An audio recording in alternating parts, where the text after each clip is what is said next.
This was Charlie's first time meeting Doris Young, too. He had to admit, she was gorgeous. In her late 20s, she had a gorgeous figure, alluring beauty, and a noble, capable demeanor.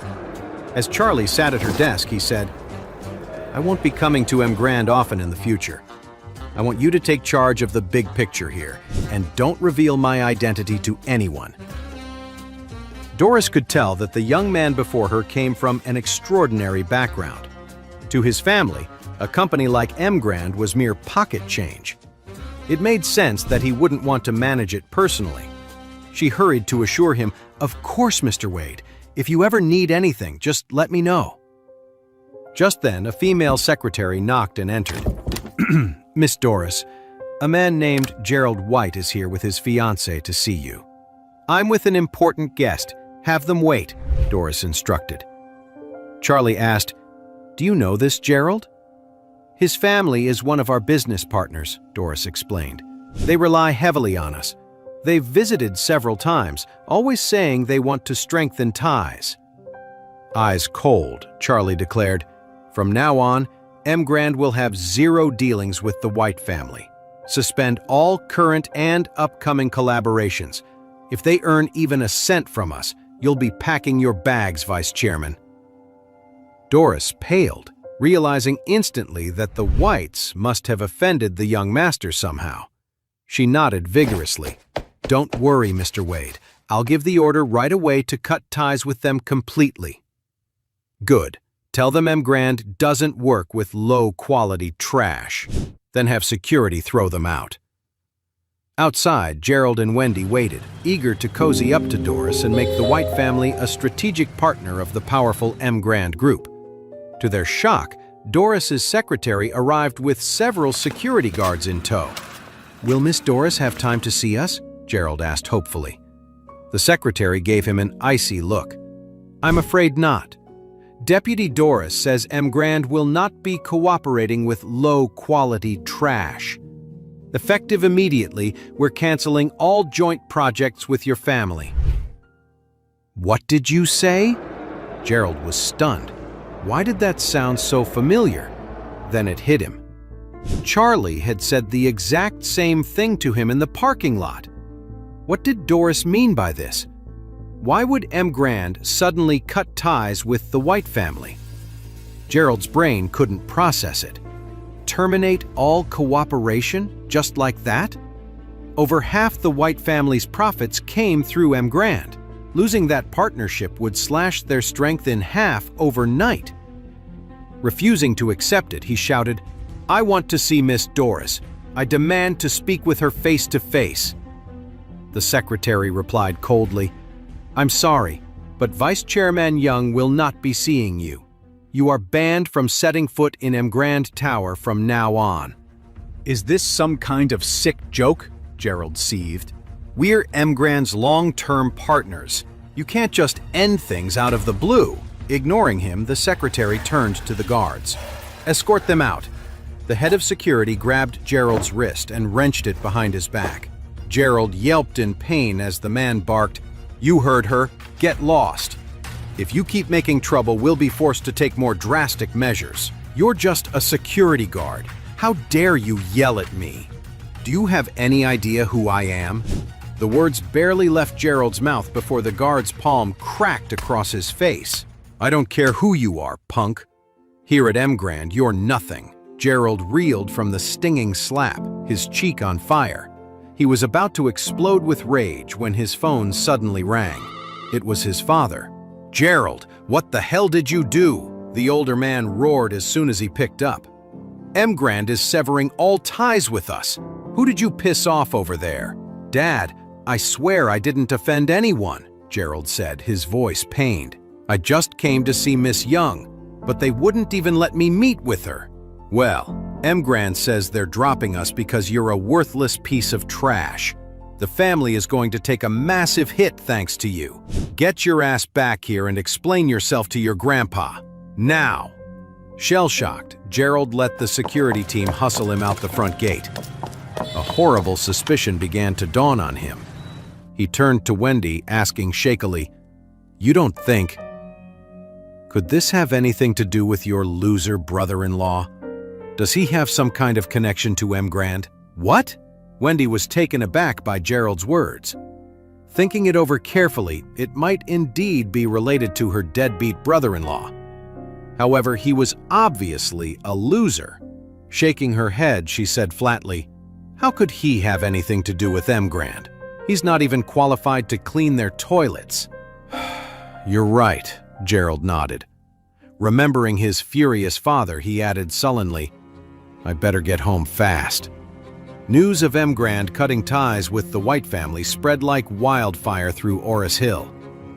Though no one knew the exact reason, it was clear the Whites had royally pissed off M. Grand. The fallout was catastrophic.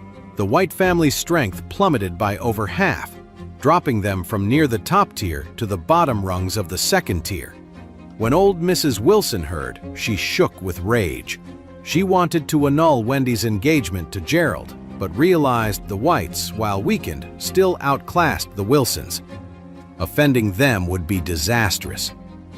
Bitterly, she shelved the idea for now.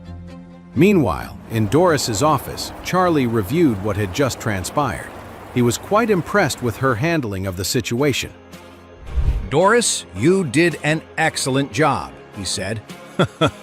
"Starting today, I'm doubling your salary." Doris leaped up and elated. "Thank you so much, Mr. Wade." Charlie nodded. "I also have 2 announcements I need you to make.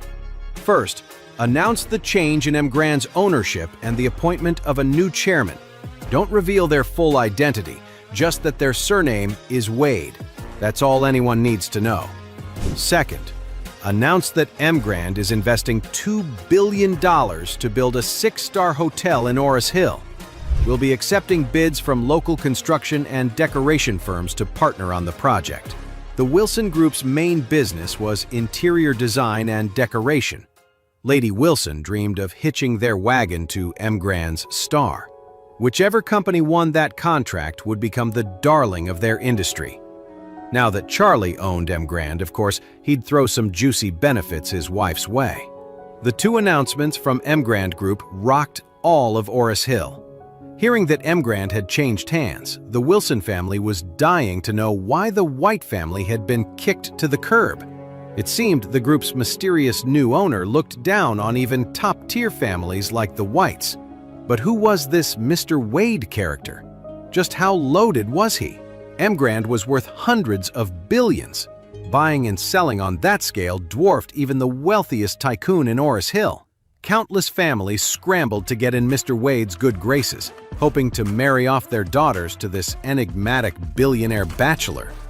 On top of that, M. Grand's plan to invest $2 billion in a new hotel had the city's entire construction and design industry frothing at the mouth. $2 freaking billion! Even a few leftover scraps from that juicy pie would be a windfall. Companies were falling over themselves for a piece of the action. Naturally, this included the money-hungry Lady Wilson. She was practically giddy with excitement. What an incredible opportunity! If the Wilsons could snag a contract, it would rocket them straight to the top. She immediately ordered a family meeting that evening at the estate to strategize how to get their foot in the door with M. Grand's huge project. Attendance was mandatory. That night, the Wilson family gathered at their luxurious villa. Since Lady Wilson demanded everyone's presence, Charlie tagged along. He knew the scheming matriarch was angling for a slice of M. Grand's huge deal. He figured this was the perfect chance to give his wife Claire a nice status boost. The second he walked in with Claire, her douchey cousin Harold sneered. Well, well, Charlie, you sure got some brass balls showing your face in front of Grandma again." Claire shot him an icy glare. "Can it, Harold? Grandma said the whole Wilson family had to be here tonight. In case you forgot, Charlie is my husband. That makes him part of this family, like it or not." "Only half the family," Harold scoffed. "Let's be real, cuz. He's just a freeloading live-in son-in-law." Charlie turned to Claire, touching his nose. "Never mind him, honey. Don't waste your time. Let's head in before we keep Grandma waiting." Claire nodded, not giving Harold another glance as she walked inside with Charlie. Harold's face darkened watching them go. They'd see soon enough. In the conference hall, Charlie and Claire found seats in the corner. Mrs. Wilson soon took her place at the head of the table, banging it for attention. "For years, the Wilson family has been waiting for a golden opportunity," she declared with gusto. "One that could make us the wealthiest clan in Oris Hill. At last, that chance has arrived." She continued forcefully. "M Grand Group just announced a $2 billion project. Whichever company lands a partnership contract stands to profit hugely. Plus, this is M Grand's first major deal since the ownership change. It's a perfect opening for the Wilsons. If we can collaborate with M Grand and impress their mysterious new chairman, the sky's the limit for our family's future." Despite Lady Wilson's energy, the room seemed underwhelmed. Truth was, the Wilsons had been angling to work with M Grand forever, and for just as long, M Grand had snubbed them completely. What were the odds they'd get a piece of this huge new project now? Met with stony silence, Mrs. Wilson snapped, "What? Cat got your tongues? Don't tell me you're not confident we can score even a tiny slice of a $2 billion pie." Everyone exchanged nervous glances, no one daring to speak. Her anger rising, the iron-willed matriarch declared through gritted teeth, "All right, I'll lay it on the line. Whoever brings in the $30 million partnership with M Grand gets named the new director of Wilson Group." End of story. Stunned faces gaped back at her. Mrs. Wilson had always ruled with an iron fist, never appointing an official successor. The director role wielded immense power, all but securing its holder as the future head of Wilson Group. Dangling the position as an incentive showed how desperately Lady Wilson wanted in on M Grand's deal. But as juicy as the director spot was, winning it seemed impossible. The Wilson clan all knew that securing the deal with M Grand was a pipe dream.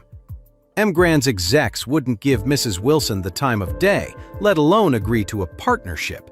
The meeting hall fell into uncomfortable silence. No one willing to chase a prize so laughably out of reach. Seeing their hesitation, Mrs. Wilson demanded, "You're all part of the Wilson family. Don't you want to do your part to help us succeed?" She zeroed in on Harold. "Harold, I'm putting you in charge of this." Harold laughed nervously. "Grandma, the M Grand Group just cleaned out Gerald's family, and they're way stronger than us. How are we supposed to land a contract with them?" "Idiot," Mrs. Wilson snapped. "Giving up without even trying? You're even more useless than Charlie." Deep down, the Iron Lady was sick of settling for second-rate status. She dreamed of catapulting the Wilson family to the next level. And this M Grand project was their one shot. No matter how difficult, she refused to let it slip away. She'd assumed Harold, as the eldest grandson, would jump at the chance to prove himself. His spineless refusal infuriated her.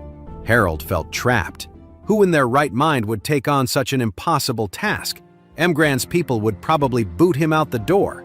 He'd fail miserably and become the laughingstock of Eris Hill. No way in hell was he agreeing to that. After ripping Harold a new one, Mrs. Wilson barked, "Anyone else have the guts to step up and take this on? Speak up!" Charlie gently elbowed Claire and whispered, "Babe, you should volunteer for this." "Are you nuts?" Claire hissed. "There's no way M Grand would partner with some small-time firm like us."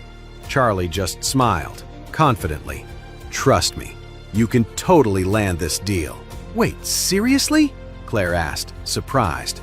"Absolutely," Charlie assured her. "I have total faith in you. Seize this chance, and your status in the family will skyrocket." Though perplexed, Claire found herself believing him. Almost in a trance, she stood up and declared, "Grandma, I'm willing to give it a shot."